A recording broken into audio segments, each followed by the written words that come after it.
Burung camar terbang ke muara. Ingat, ini sebelah rumah Sebetung ada madrasah. Sebenarnya itu pembagian dari pesisir itu. Sudah mulai bikin teater. Teknologi juga budaya serta Betawi pesisir.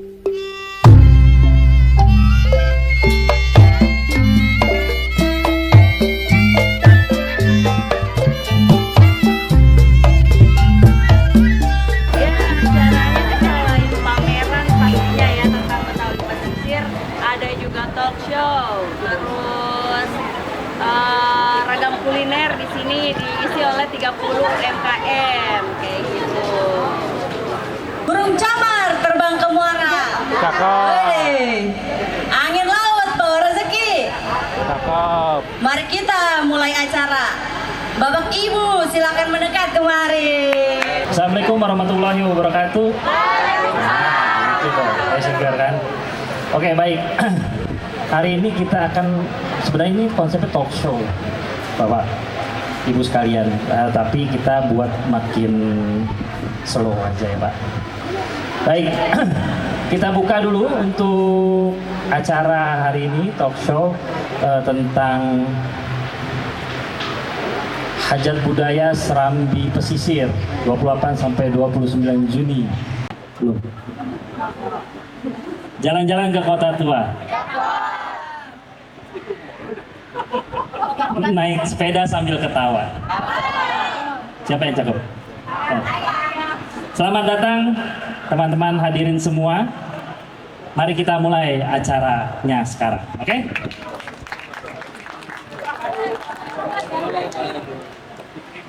Baiklah, kalau begitu mungkin karena ini sifatnya talk show, jadi saya ingin langsung saja memperkenalkan. Tadi sudah diperkenalkan singkat oleh moderator kita Mbak Mala. MC kita Mbak Mala.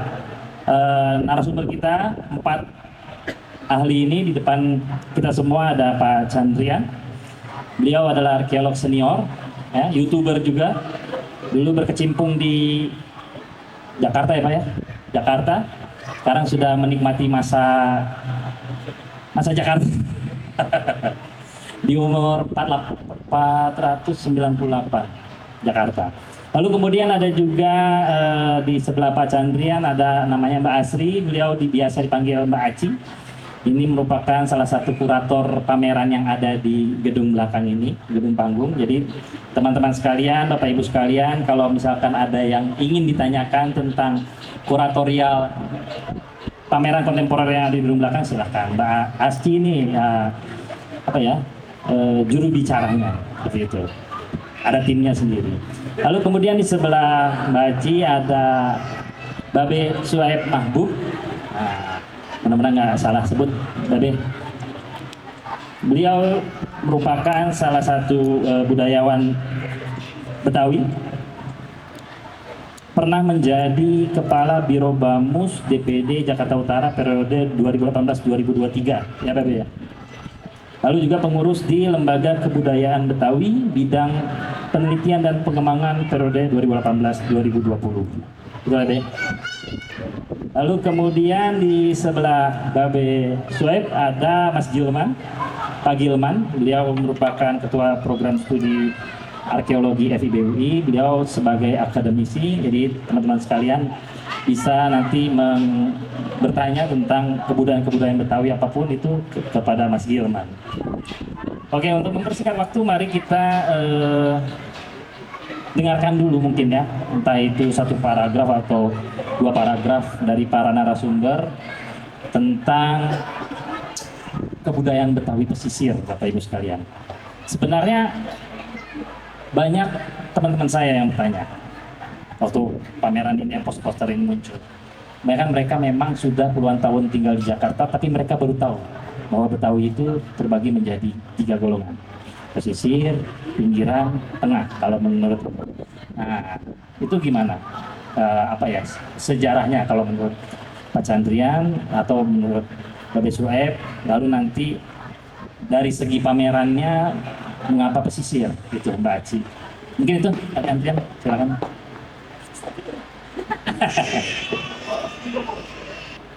Pak, ya Mas Pak. Itu pancinya. Terima kasih. Suaranya kecil. Pilihan saya, Pak. Tes 1, 2, 3. Ini kecil juga ya?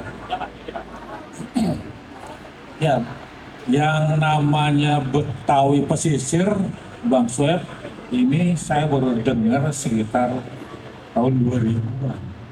Betawi Pesisir. Sebelumnya saya belum akrab dengan Betawi Pesisir. Tetapi dulu di tempat saya membentuk sebuah komunitas atau semacam yayasan pesisiran Jakarta. Tapi nggak pakai Jakarta, pesisiran. Itu bicara masalah budaya dan segala aspek sosial ada di situ.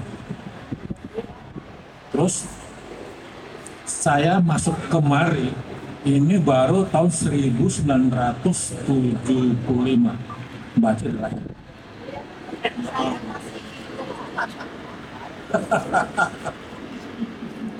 Tahun 75 Bang Suhaib kelewatnya nggak di sini. Dari sana tuh naik perahu masuk ke sini, jalan kaki lagi. Ini masih sepi. Kalau Bang Suhaib masih ingat, ini sebelah rumah Sebetung ada madrasah. Ya. Dan ini bukan budaya Betawi,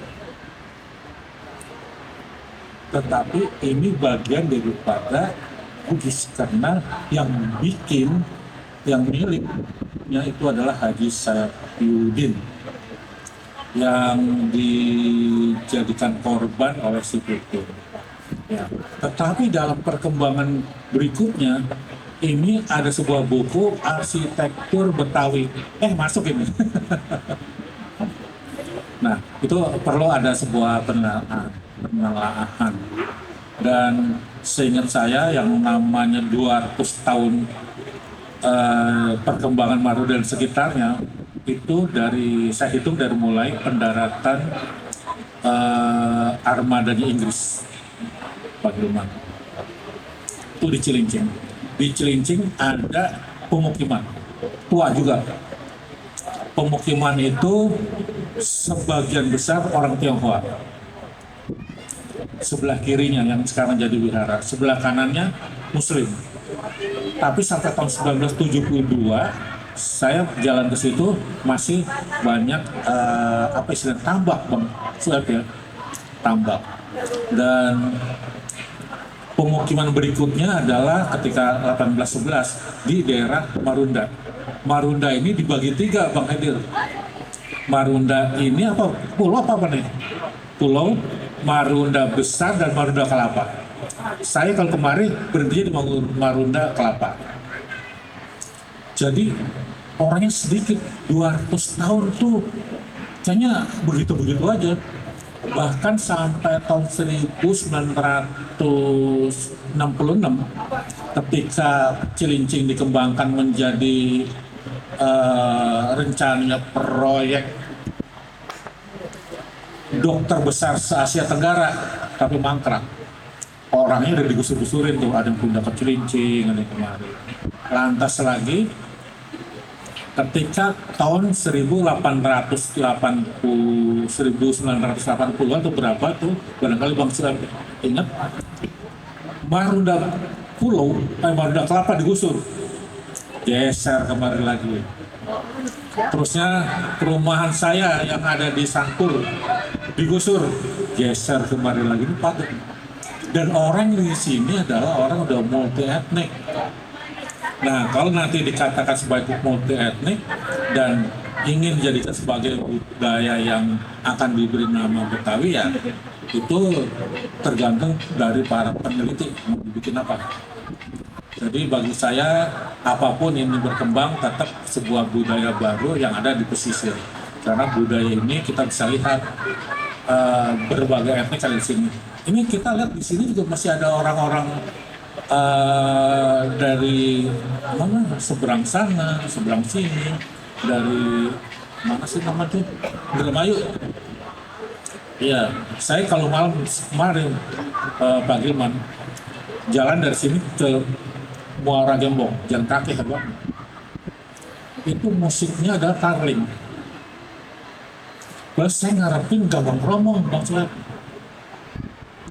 Apa juga tarlingnya itu beradaptasi dengan Gambang Kromong, saya nggak tahu. Tapi kesananya lagi ada yang namanya apa ya, dombret. Dombret apa tuh? Dombret tuh. Cokek ya. Cokeknya.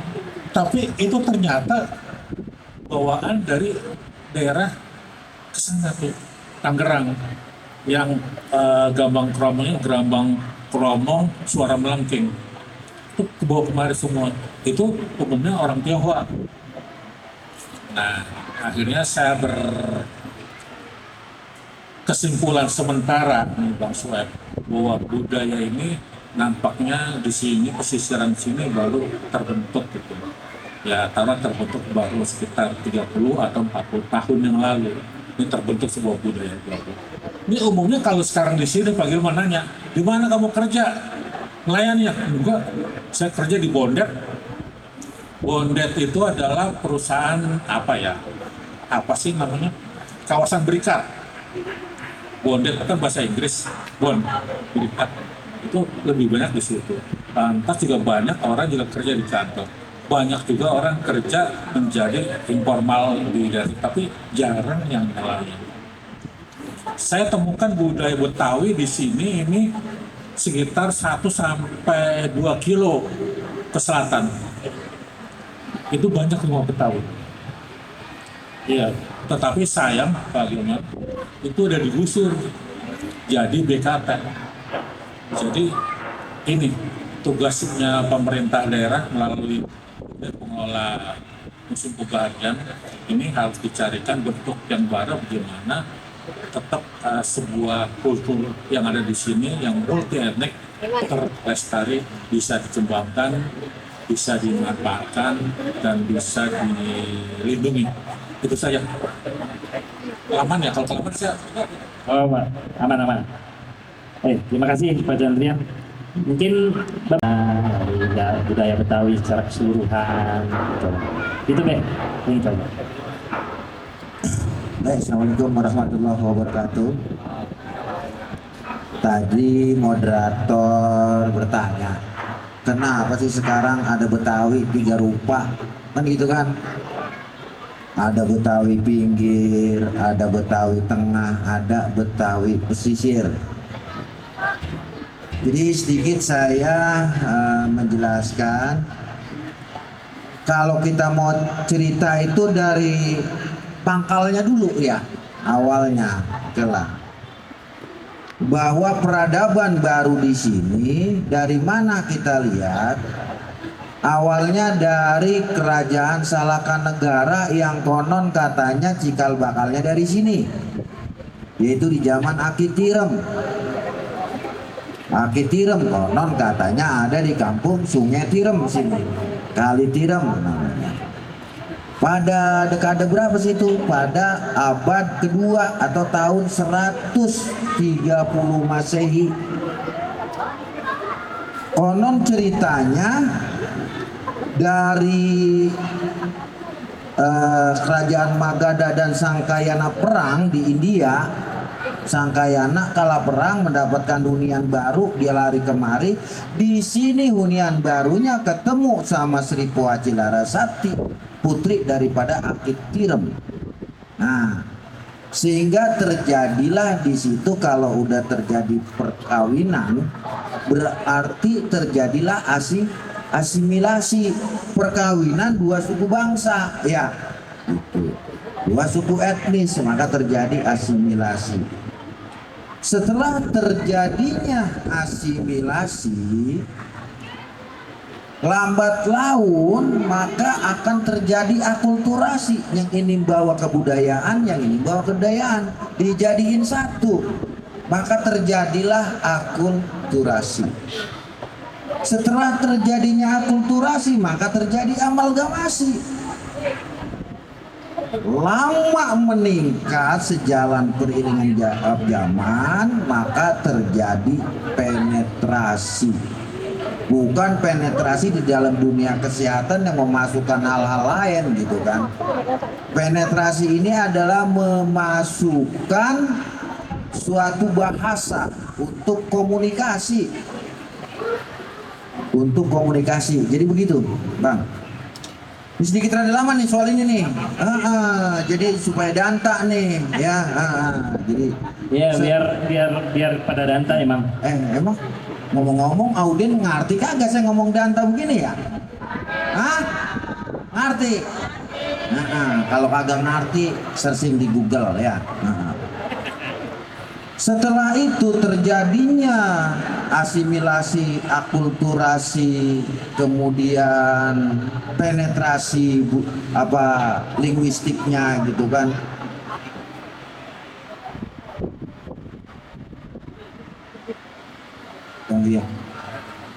Ya dari Ibu Dewan, selamat datang di acara kita, Ibu Saraswati. Selamat menikmati liburan di Marunda. Terima kasih Bu. Kita lanjut ya. Sampai mana tadi? Jadi penetrasi ya. Nah tadi endingnya kenapa terjadi 3 golongan? Itu faktor lingkungan. Ya. Betawi terjadilah 3 golongan faktor lingkungan. Lingkungan tengah itu das, daerah aliran sungai, ya, Ciliwung. Bahasanya juga kalau dilihat itu bahasanya aksarnya berbeda, dialeknya berbeda, stylistiknya berbeda. Kemudian pinggir, ya. Betawi pinggir ya begitu, berbeda pula gitu. Akulturasinya ada gitu. Antara kebudayaannya pun antara perpaduan dari suku sebelahnya dengan kita terjadi satu, maka memuncul kebudayaan baru gitu kan. Kemudian bahasa-bahasa baru, gaya-gaya bahasa baru. Kemudian pesisir yang ketiga, ya. Di pesisir faktornya kan ada laut nih, ya. Maka bahasa sehari-harinya berkaitan dengan lingkungan gitu kan. Bahasa-bahasa tentang kelautan yang mungkin di selatan tidak mengerti, pusat juga kurang mengerti, padahal sesama bahasa Betawi ya. Dan bahasa Betawi itu sesungguhnya dulu adalah bahasa Melayu tinggi ya. Nah bahasa pasarannya sebut namanya Melayu rendah gitu ya. Jadi ada bahasa Melayu tinggi, ada bahasa Melayu rendah. Nah bagaimana sukunya? Kok bisa sukunya Betawi Bang? Sebenarnya Betawi itu nama kampung, kampung besar ya. Tadi dijelaskan nanti di Wolfram tuh ada tuh pameran kontemporer ya. Di situ dijelasin kenapa bisa jadi bahasanya Melayu, sukunya Betawi dan lain sebagainya gitu kan ya. Sehingga orang dulu kalau orang Betawi tengah datang kemari, ada orang Betawi gitu ya. Jadi Betawi budayanya, bahasanya itu adalah bahasa Melayu tinggi dan Melayu rendah. Bagaimana antara akulturasinya tadi?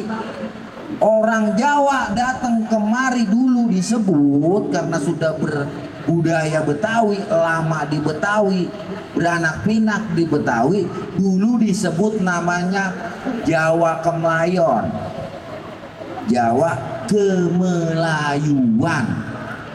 Orang Sunda kawin juga kemari ya ke Betawi, maka disebut namanya Sunda Kemelayon.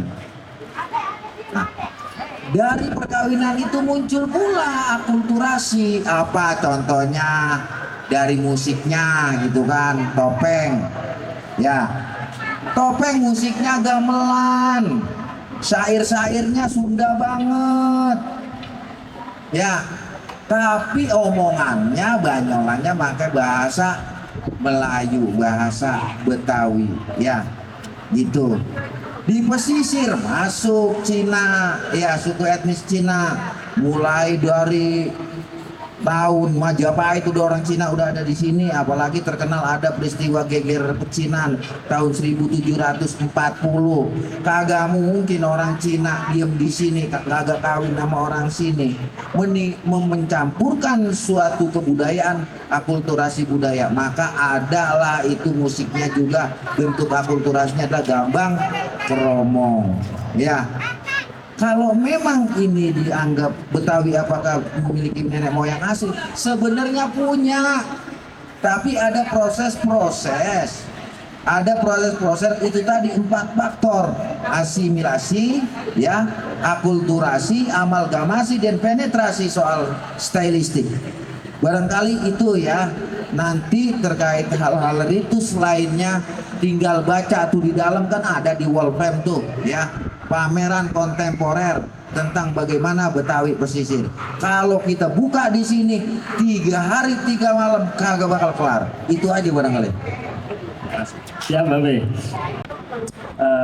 gimana sih waktu itu Mbak Aci dan tim itu memprakarsai atau juga menganalisa atau menelaah lah mengenai kebudayaan dari Betawi pesisir ini, gitu Pak. Monggo silakan.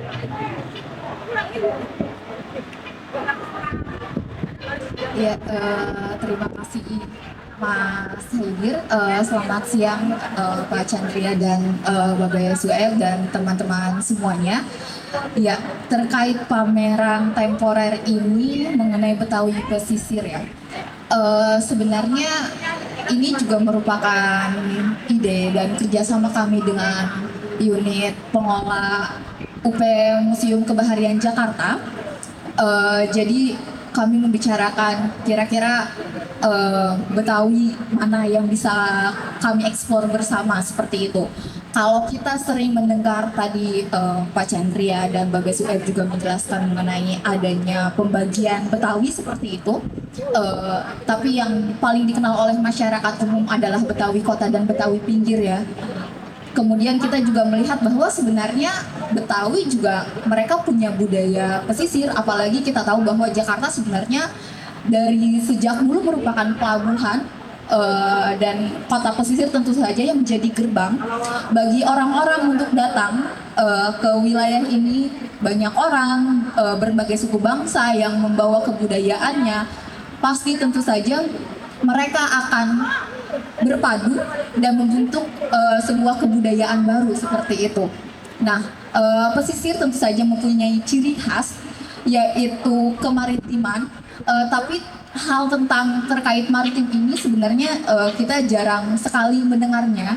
Bahkan Betawi pesisir yang Pak Chandrian bilang baru muncul di tahun 2000-an istilah itu, kami juga mencoba ketika melakukan penelusuran literatur, itu sangat sedikit sekali yang membahas.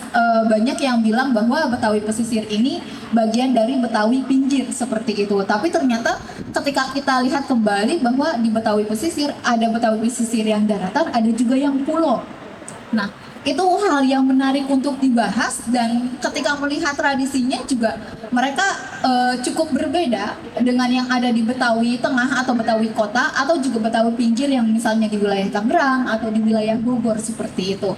Karena yang di Betawi pesisir pasti tentu saja mengenai kemaritiman, dan dari segi bahasa juga tadi Babe bilang Melayu tinggi sangat kental ya pengaruh Melayunya ya Babe ya. Bahkan ketika saya melakukan penelusuran juga banyak syair-syair, Babe juga akan ngebulang ya Beh ya.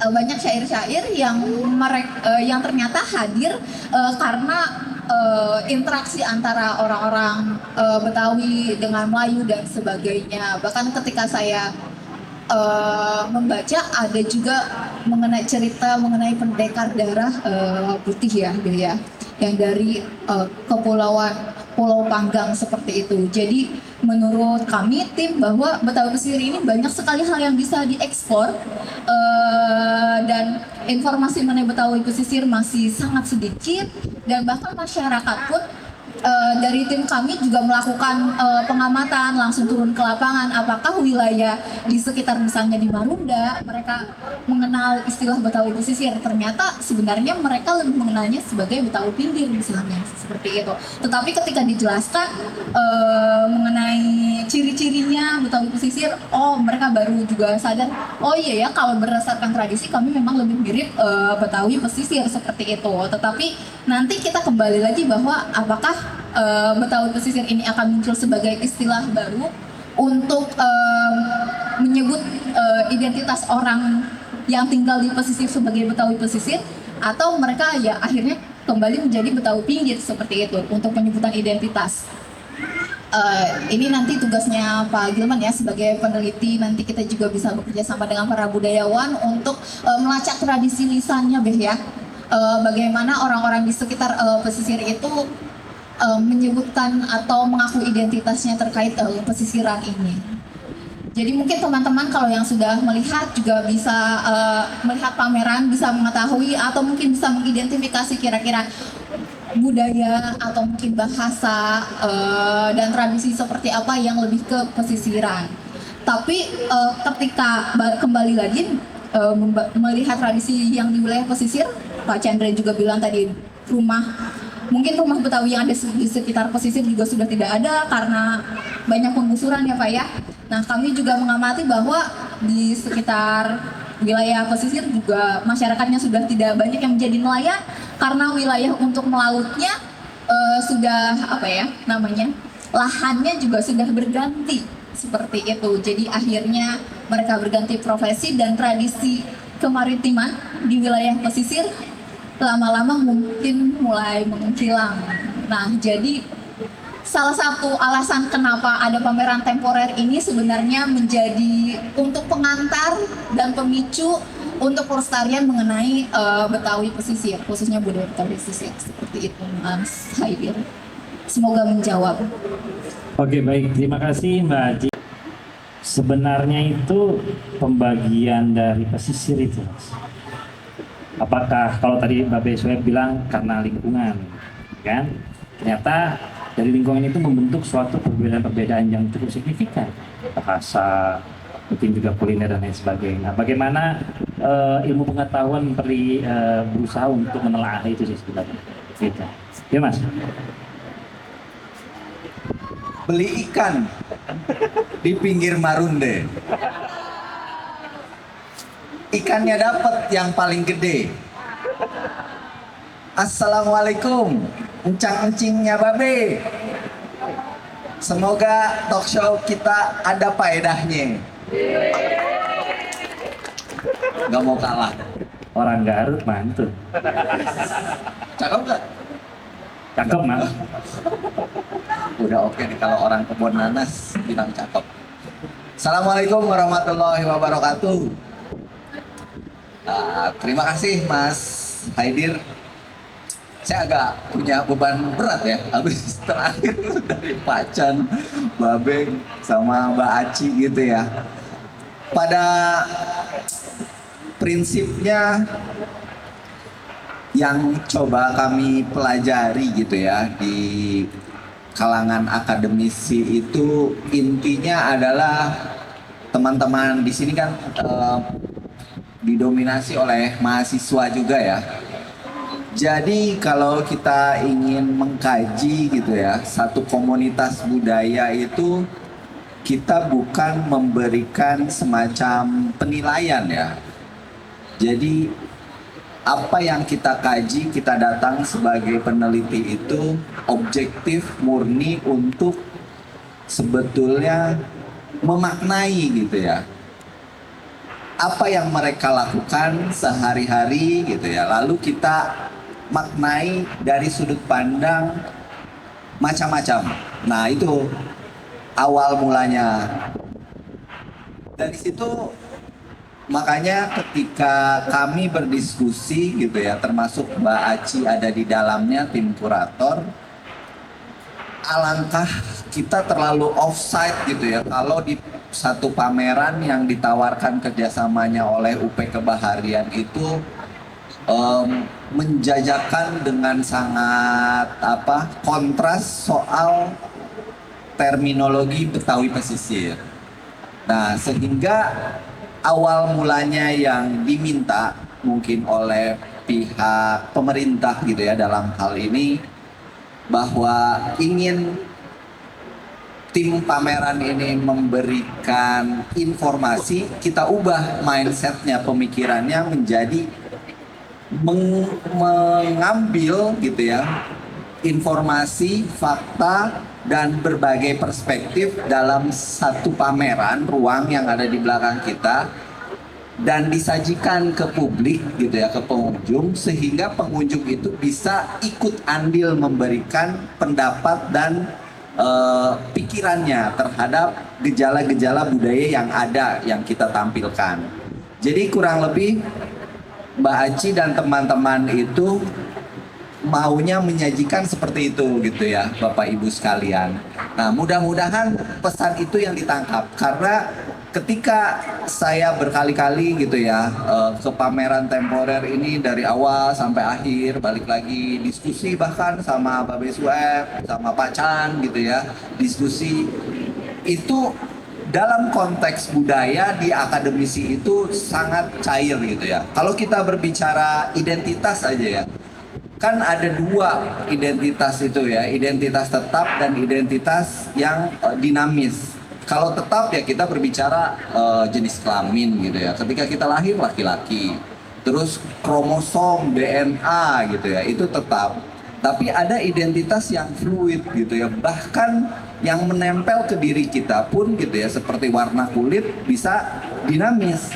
Apalagi yang tidak kasat mata seperti daily activities atau aktivitas sehari-hari. Nah, ketika kita meriset itu dari berbagai sumber gitu ya, sebetulnya perspektif-perspektif yang muncul itu beragam. Jadi memang tidak hanya di Betawi atau Jakarta pesisir gitu ya, hampir di seluruh wilayah yang pesisir itu dinamikanya yang paling tinggi dibandingkan wilayah pedalaman gitu ya.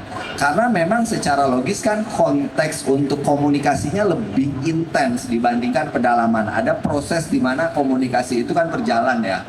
Ketika tadi Babe Sueb menjelaskan ada akulturasi gitu ya. Lalu Pak Chan juga menjelaskan bagaimana ada tradisi-tradisi yang ada dari bahkan didominasi oleh wilayah Pantura Jawa Barat gitu ya, Kuningan, Cirebon gitu. Jadi secara prinsip kami ingin memberikan wadah diskursus sebetulnya. Nah, apa yang menjadi target kami gitu ya, akademisi dan juga tim kurator, tim Mbak Aci itu sebetulnya narasi yang muncul di publik soal budaya pesisir di Jakarta yang justru itu lebih penting karena terancam oleh berbagai faktor-faktor di luar budaya kita sendiri gitu ya. Mungkin teman-teman mahasiswa kita kan di tengah-tengah diskusi ada suara mendengar nih belakang taktuk-taktuk gitu ya. Ada industri kapal yang setelah Mas Faiz nih wawancara gitu ya, Babe Sueb juga bercerita efek terhadap masyarakat sekitar itu mungkin hanya satu faktor gitu ya, efeknya dari ekonomi yang bahkan statusnya mungkin pekerja yang di bawah gitu ya. Tetapi nah itu tadi yang ingin kita ketengahkan adalah di kawasan yang kemungkinan keterancamannya itu banyak gitu ya, apalagi dengan sekarang zaman yang disrupsinya tuh sangat tinggi. Kita ingin mengetengahkan satu diskursus wacana atau narasi yang ke publik itu bahwa seneng nih ada diskusi dari Pak Chan soal bagaimana Betawi dan pesisir, dari Bang Babe Sueb soal gimana beliau berpengalaman gitu ya. Ternyata ada banyak kacamata. Kemudian kami coba juga di kontennya itu kan tidak hanya dari beliau-beliau berdua ya, ada dari penelitian-penelitian mulai dari tesis, disertasi gitu ya, antropolog, jadi sejarawan yang lain gitu ya. Jadi oh ternyata kalau kita angkat wacananya tuh semakin menjadi satu narasi penting gitu ya, percakapan di publik soal Betawi pesisir ini gitu ya. Nah itu yang sebetulnya ingin kami sasar, terlepas dari gimana sih sebetulnya terminologi yang pas. Nah, ke depan nanti pertanyaan berikutnya aja dari Mas Haidir. Pada prinsipnya itu, Bapak Ibu dan teman-teman mahasiswa gitu ya. Mudah-mudahan setelah diskusi ini mungkin oh iya dari Mas Hilman, dari Pak Chan, dari Mbak Aci, dari Babe Surep, oh ada poin-poin yang menurut kalian ada hal yang baru. Masuk lagi tuh ke belakang, bener gak sih gitu ya? Atau coba di challenge idenya Mbak Aci dan teman-teman, bener gak sih bahwa pameran ini tuh lebih ke menjadi wadah soal diskusi gitu, soal Betawi-Betawi yang ada khususnya ya Jakarta pesisiran ini gitu. Jadi itu kurang lebih Mas Haidir. Baik, teknologi itu maju bahkan bisa dibilang tanpa kendali gitu. Jadi banyak, apalagi ada yang baru tuh ya, AI itu, ya kan? AI, siap deh. AI, ya, ya. Nah itu, bentar, saya udah bikin nih. Nah, dengan adanya perkembangan zaman begitu, kadang kan beririsan dengan tradisi-tradisi kebudayaan Betawi. Nah, kira-kira menurut Babe Sueb itu gimana tuh, Be? Cara generasi sekarang itu menghadapi perkembangan zaman yang beririsan dengan tradisi-tradisi Betawi, baik itu tradisi Betawi pesisir, pinggiran ataupun yang tengah. Itu, Be. Baik. Sebelum zaman Masehi, orang sudah mulai bikin teater. Ya. Apa itu disebut namanya teatron bahasa Yunani? Pertamanya draumai, karena dibikin suatu gedung pertunjukan disebut namanya teatron. Diserap oleh Inggris jadi teater. Diserap oleh Asia jadi teater. Haknya hilang gitu kan. Kemudian muncul di Indonesia macam-macam teater, bukan gak nama teater lagi, ada Lenong, ada Samra, ada Tonil, ada Sandiwara gitu kan. Ini awalnya dari mana? Sumbernya satu, ya, dari bukunya Socrates kalau nggak salah itu tentang puitika gitu. Jadi bagaimana orang zaman dulu melakukan drama sehingga sampai sekarang drama itu, teater itu memiliki genre-genre ya. Dari mulai klasik gitu kan, neoklasik, realis, neorealis, kemudian muncul lagi disebut namanya dramaturgi, dan terakhir ini disebut namanya zaman postmodern, yang kemudian kemarin disebut zaman 4.0 apa satu tuh? 4.1. Kita sudah nyebutnya disebut namanya postmodern. Ya, ada kebaruan-kebaruan di situ. Ya, sedangkan yang namanya teater itu mulai dari teater berkembang, ganti nama, bertransformasi dan menganakan digitalisasi. Contoh film itu kan lakonnya kayak teater tuh, ditransformasi oleh digitalisasi, maka jadi film, dikembangkan di Indonesia tuh oleh Usmar Ismail dengan Jamaluddin Malik gitu kan. Nah itu, jadi semakin kesini orang Betawi menyerap tuh dengan adanya teater di barat, kemudian musik. Araji bikin musik yang berbentuk buzur gitu kan, namanya rababah gitu, maka berbentuknya buzur namanya rababah ya. Diakulturasi oleh Spanyol jadi violin, bener gak tuh? Diakulturasi sama orang Tambun jadi piul. Nah, di kita di Betawi jadi rebab, di Jawa jadi rebab ya, di Malaysia jadi rebab. Asal katanya dari rababa, kan begitu. Berkembang budaya Timur Tengah di Indonesia. Inilah disebut bahwa kita tidak menafikan diri bahwa akulturasi itu dan perubahan itu adalah suatu keniscayaan. Bener nggak tuh? Pasti ada terjadi. perkawinan itu, penyerapan itu udah pasti ada. Itulah makanya tadi saya menyebutnya empat faktor itu tidak terlepas dari asimilasi, amalgamasi, ya, akulturasi dan penetrasi. Itu barangkali penjelasan dari saya, Bang Haidar. Baik, terima kasih Pak BSW. Terima kasih. Pertanyaannya cukup bagus ya.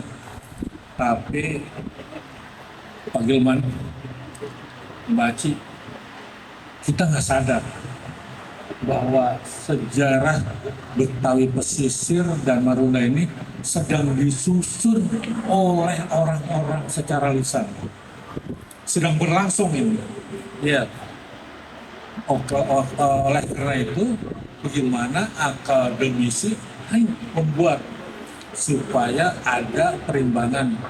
Soalnya ini kan udah zamannya WA, zamannya orang menulis vlog sendiri, zamannya YouTube, zamannya macam-macam. Udah bikin sejarah Marunda, begitu itu jadi viral, itu resmi jadi sejarah yang benar.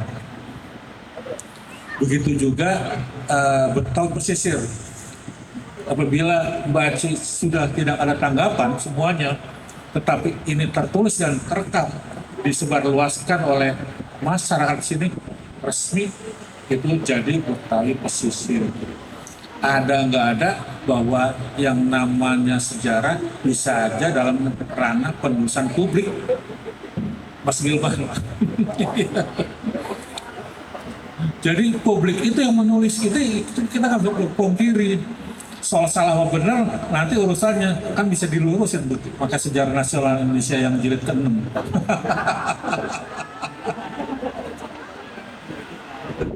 Baik, terima kasih Pak Cak. Saya mau disampaikan terkait pameran buat anak-anak muda zaman sekarang. Ya, terima kasih. Tadi saya juga mendapat pencerahan dari Babe Sueb dan Pak Chandrian ya. Mungkin terkait teknologi, juga budaya serta Betawi Pesisir. Tadi juga disebutkan bahwa bagaimana wilayah Betawi Pesisir dan Marunda sebenarnya sedang disusun secara lisan ya Pak ya. Betawi sendiri terkenalnya karena tradisi lisannya Pak ya. Karena itulah Betawi termasuk katanya disebutnya sebagai dialek gitu atau dialek. Karena memang tidak ada ya, mungkin tidak ada tradisi tulisan yang diketahui seperti itu. Banyaknya lisan. Nah, menurut saya dengan teknologi yang semakin berkembang, tradisi lisan inilah yang sebenarnya harus kita rekam. Gitu, biar dia tidak hilang karena lisan misalnya itu kan mungkin akan terjadi perubahan, misalnya dari Pak Chandrian bilang ke saya tentang A, mungkin ketika saya menyampaikan ke Babe Sueb bisa jadi AB gitu, atau ketika Babe Sueb ke Pak Gilman nanti jadi BC, pasti akan terjadi perubahan. Nah, disitulah masuk teknologi, bagaimana mungkin para peneliti nantinya bisa melakukan penelitian mengenai tradisi lisan untuk kita menelusuri kembali sebenarnya Betawi atau mungkin Betawi Pesisir itu seperti apa. Karena itulah mungkin nantinya itu yang bisa jadi sejarah ya Pak ya. Karena tulisan itu tidak akan pernah hilang. Nah, dan public history karena penelusuran tradisi lisan ini adalah juga kita melakukan kolaborasi dengan masyarakat, maka ini bisa juga kita sebut sebagai sejarah publik, bagaimana masyarakat ikut berpartisipasi mereka untuk mengenal sejarahnya sendiri. Dan terkait pameran ini, kami juga ingin sekali masyarakat ikut terlibat. Bagaimana sebenarnya pendapat mereka mengenai Betawi Pesisir ini? Apakah Betawi Pesisir itu merupakan identitas yang mereka akui sendiri atau mereka baru kenal? Atau sebenarnya ya sudah ada tapi mereka tidak sadar. Nah, mungkin dengan adanya pameran ini bisa menjadi pemicu mengenai apa sih Betawi Pesisir, atau mungkin sebenarnya kita itu siapa, mempertanyakan kembali identitas kita. Nah, mungkin para mahasiswa nanti melalui Mang Gilman bisa melakukan penelitian kembali ya mengenai Betawi ini. Ya, terima kasih. Baik, Barangkali dari saya ini udah closing kan ya? Dia yang closing, dia yang closing. apa Babe? Enggak. Lupa mulu kita seolah-olah berkuasa buat membawa acara. Di sini kita lupa akan dasar-dasar kehidupan orang Betawi. Orang Betawi itu memiliki siklus kehidupan, ya. Dia memiliki runutan kehidupan. Dia mulai dari lahir. Zaman dulu mah lahir bukannya di bidan, ditampa, ya. Ditampa, ditetep tali pusernya, diikat di bedong, diajanin, dikasih tahu sama tumba dukunnya, ya. Ini buat lor, ini belah kidul, ini belah kulon, ini belah wetan. Baru dipesen sama mbak dukun. Punya mulut jangan sekata-katanya, punya mata jangan selihat-lihatnya, punya kuping jangan sedenger-dengernya, punya jidat jangan selicin-licinnya. Ya, itu pesan dari mbak dukunnya. Kemudian dia mulai turun tanah, dia naik tangga, kemudian dia sunatan, kemudian setelah sunatan dia khataman, dia ngaji, setelah khataman dia delengan, dia pacaran gitu kan, PDKT, dia ta'aruf gitu kan. Setelah berta'aruf dia kawin di situ ada kriaan, ya. Setelah ada kriaan dia bunting, hamil, ada 7 bulan, ya kan, dan seterusnya dia diberanakin lagi. Itulah sebagai siklus daripada kehidupan orang Betawi. Demikian dari saya tambahannya, Bang Haidir. Baik, terima kasih. Plesir budaya Betawi pesisir, ya kan?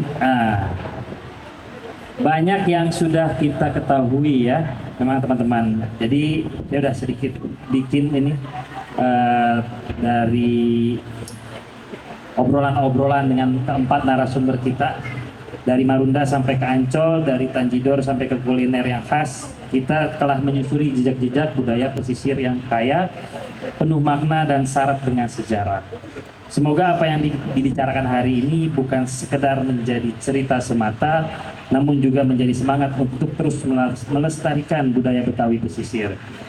Lalu juga memperkuat identitas serta menanamkan rasa bangga pada warisan kita.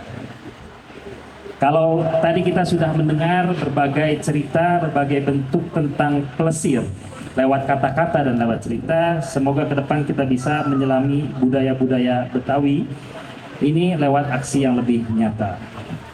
Ini tuh bentuk dari talk show hari ini. Kita kasih tepuk tangan dulu, aplaus untuk keempat narasumber di depan. Terima kasih Pak Chandrian, Mbak Beswe, terima kasih banyak atas informasi pengetahuannya yang menambah khazanah pengetahuan. Mbak Aci selaku Ketua Tim Kurator Pameran Kontemporer Budaya Pesisir, Mas Girman sebagai pihak akademisi, terima kasih waktunya. Dan oh iya,